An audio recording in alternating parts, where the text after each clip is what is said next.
Jenista Joakim Mhagama alizaliwa tarehe 23 mwezi Juni mwaka wa 1967.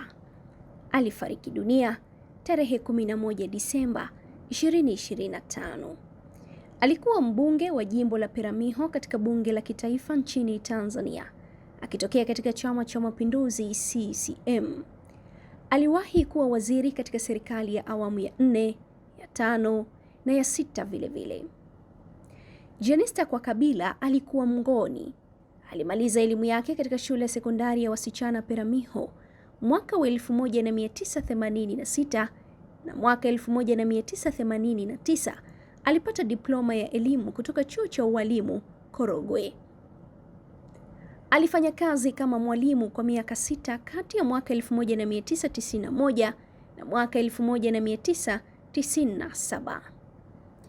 Mhagama alianza kujihusisha na CCM mwaka wa 1987 na kuhudumu katika nyadhifa mbalimbali zikiwemo za tawi la vijana na wanawake wa chama hicho.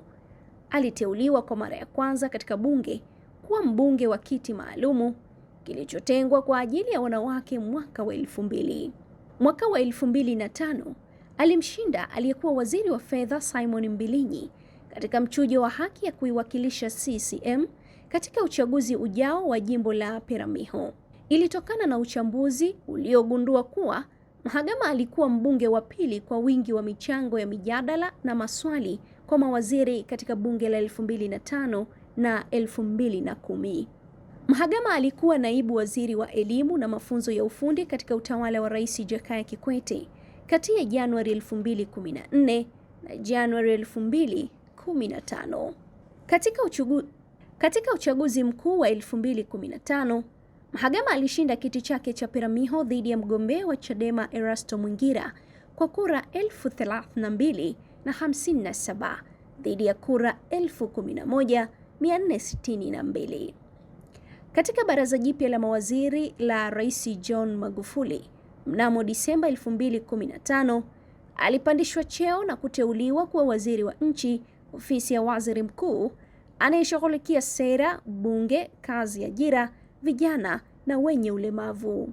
Mnamo Januari 2022, alihamishwa hadi ofisi ya Rais, menejimenti ya utumishi wa umma na utawala bora. Marehemu Jenista Mhagama atakumbukwa kwa umahiri wake katika kazi, uadilifu pamoja na uongozi ulio bora alioufanya kipindi chote katika serikali ya Tanzania. Dorcas Daniel, Sauti Kuu Habari.